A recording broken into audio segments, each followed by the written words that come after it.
بسم اللہ الرحمن الرحیم۔ اللہ کے نام سے جو رحمان اور رحیم ہے۔ البقرہ نام اور وجہ تسمیہ۔ اس سورہ کا نام بقرہ اس لیے ہے کہ اس میں ایک جگہ گائے کا ذکر آیا ہے۔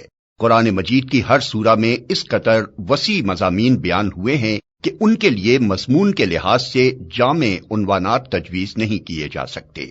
عربی زبان اگرچہ اپنی لغت کے اعتبار سے نہایت مالدار ہے، مگر بہرحال ہے تو انسانی زبان ہی۔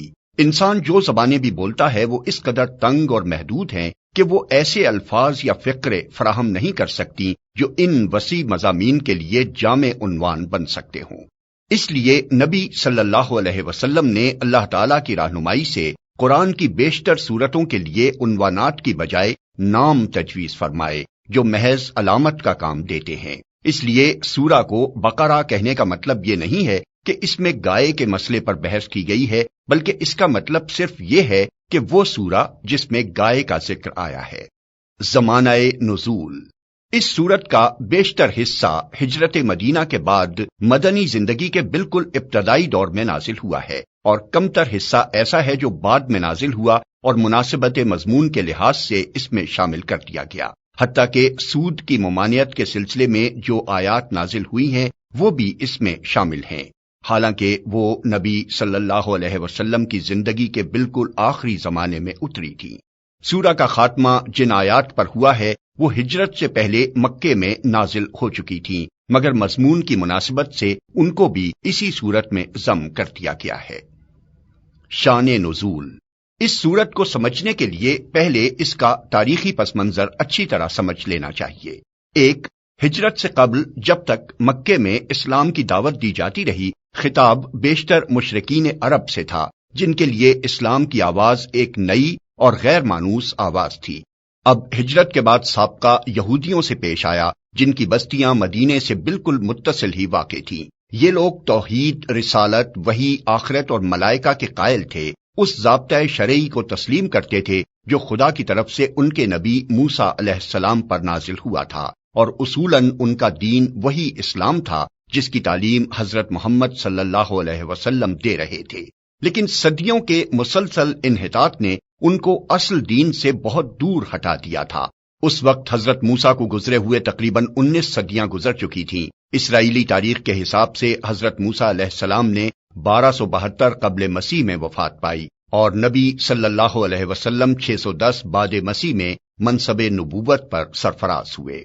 ان کے عقائد میں بہت سے غیر اسلامی عناصر کی آمیزش ہو گئی تھی جن کے لیے تورات میں کوئی سند موجود نہ تھی۔ ان کی عملی زندگی میں بکثرت ایسے رسوم اور طریقے رواج پا گئے تھے جو اصل دین میں نہ تھے اور جن کے لیے تورات میں کوئی ثبوت نہ تھا۔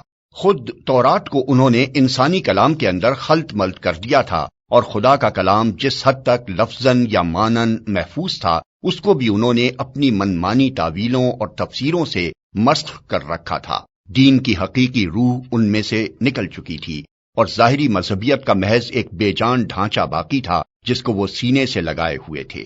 ان کے علماء اور مشائخ، ان کے سرداران قوم اور ان کے عوام سب کی اعتقادی، اخلاقی اور عملی حالت بگڑ گئی تھی، اور اپنے اس بگاڑ سے ان کو ایسی محبت تھی کہ وہ کسی اصلاح کو قبول کرنے پر تیار نہ ہوتے تھے۔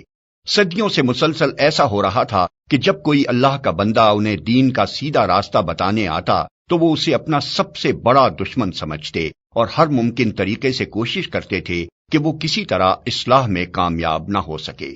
یہ لوگ حقیقت میں بگڑے ہوئے مسلمان تھے جن کے ہاں بدعتوں اور تحریفوں، منہ شگافیوں اور فرقہ بندیوں، استخاں گیری اور مغز افغنی، خدا فراموشی اور دنیا پرستی کی بدولت انحطاط اس حد کو پہنچ چکا تھا کہ وہ اپنا اصل نام مسلم تک بھول گئے تھے، محض یہودی بن کر رہ گئے تھے، اور اللہ کے دین کو انہوں نے محض نسل اسرائیل کی آبائی وراثت بنا کر رکھ دیا تھا۔ پس جب نبی صلی اللہ علیہ وسلم مدینہ پہنچے تو اللہ تعالیٰ نے آپ کو ہدایت فرمائی کہ ان کو اصل دین کی طرف دعوت دیں۔ چنانچہ سورہ بقرہ کے ابتدائی 15-16 رکوع اسی دعوت پر مشتمل ہیں۔ ان میں یہودیوں کی تاریخ اور ان کی اخلاقی و مذہبی حالت پر جس طرح تنقید کی گئی ہے، اور جس طرح ان کے بگڑے ہوئے مذہب و اخلاق کی نمایاں خصوصیات کے مقابلے میں حقیقی دین کے اصول پہلو بپہلو پیش کیے گئے ہیں، اس سے یہ بات بالکل آئینے کی طرح واضح ہو جاتی ہے کہ ایک پیغمبر کی امت کے بگاڑ کی نوعیت کیا ہوتی ہے۔ رسمی دینداری کے مقابلے میں حقیقی دینداری کس چیز کا نام ہے، دین حق کے بنیادی اصول کیا ہیں، اور خدا کی نگاہ میں اصل اہمیت کن چیزوں کی ہے۔ 2.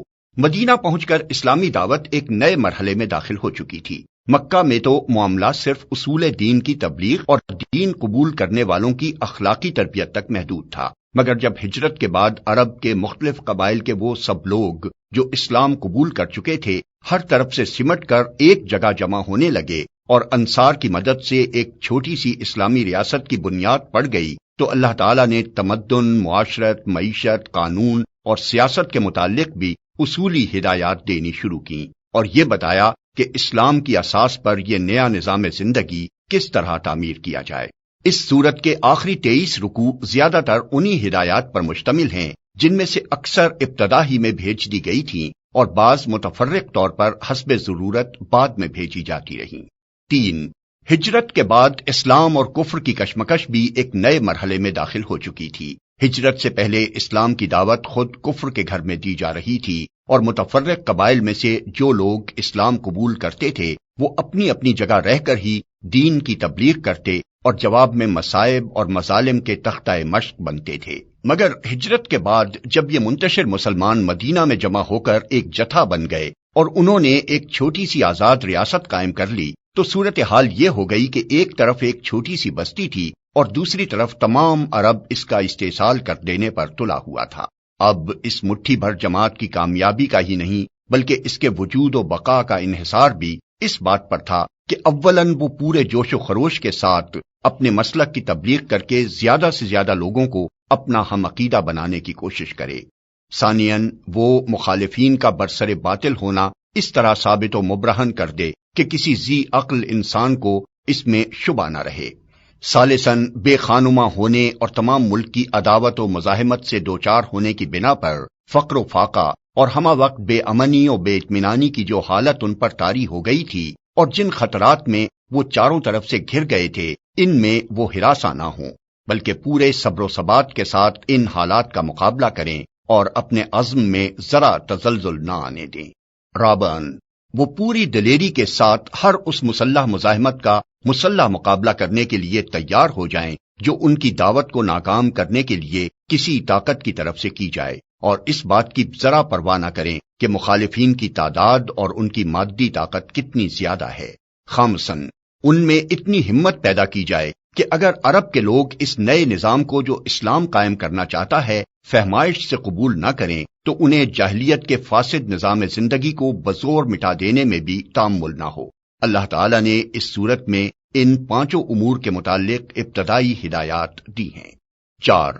دعوت اسلامی کے اس مرحلے میں ایک نیا عنصر بھی ظاہر ہونا شروع ہو گیا تھا اور یہ منافقین کا عنصر تھا۔ اگرچہ نفاق کے ابتدائی آثار مکہ کے آخری زمانے میں بھی نمایاں ہونے لگے تھے مگر وہاں صرف اس قسم کے منافق پائے جاتے تھے جو اسلام کے برحق ہونے کے تو معترف تھے اور ایمان کا اقرار بھی کرتے تھے لیکن اس کے لیے تیار نہ تھے کہ اس حق کی خاطر اپنے مفاد کی قربانی اور اپنے دنیاوی تعلقات کا انقطاع اور ان مصائب و شدائد کو بھی برداشت کر لیں جو اس مسلک کے حق کو قبول کرنے کے ساتھ ہی نازل ہونے شروع ہو جاتے تھے۔ مدینہ پہنچ کر اس قسم کے منافقین کے علاوہ چند اور قسموں کے منافق بھی اسلامی جماعت میں پائے جانے لگے۔ ایک قسم کے منافق وہ تھے جو قطعاً اسلام کے منکر تھے اور محض فتنہ برپا کرنے کے لیے جماعت مسلمین میں داخل ہو جاتے تھے۔ دوسری قسم کے منافق وہ تھے جو اسلامی جماعت کے دائرہ اقتدار میں گھر جانے کی وجہ سے اپنا مفاد اسی میں دیکھتے تھے کہ ایک طرف مسلمانوں میں بھی اپنا شمار کرائیں اور دوسری طرف مخالفین اسلام سے بھی ربط رکھیں تاکہ دونوں طرف کے فوائد سے متمتع ہوں اور دونوں طرف کے خطرات سے محفوظ رہیں۔ تیسری قسم ان لوگوں کی تھی جو اسلام اور جاہلیت کے درمیان متردد تھے۔ انہیں اسلام کے برحق ہونے پر کامل اطمینان نہ تھا مگر چونکہ ان کے قبیلے یا خاندان کے بیشتر لوگ مسلمان ہو چکے تھے اس لیے یہ بھی مسلمان ہو گئے تھے۔ چوتھی قسم میں وہ لوگ شامل تھے جو امر حق ہونے کی حیثیت سے تو اسلام کے قائل ہو چکے تھے مگر جاہلیت کے طریقے اور اوہام اور رسمیں چھوڑنے اور اخلاقی پابندیاں قبول کرنے اور فرائض اور ذمہ داریوں کا بار اٹھانے سے ان کا نفس انکار کرتا تھا۔ سورہ بقرہ کے نزول کے وقت ان مختلف اقسام کے منافقین کے ظہور کی محض ابتدا تھی، اس لیے اللہ تعالیٰ نے ان کی طرف صرف اجمالی اشارات فرمائے ہیں۔ بعد میں جتنی جتنی ان کی صفات اور حرکات نمایاں ہوتی گئیں، اسی قدر تفصیل کے ساتھ بعد کی صورتوں میں ہر قسم کے منافقین کے متعلق ان کی نوعیت کے لحاظ سے الگ الگ ہدایات بھیجی گئیں۔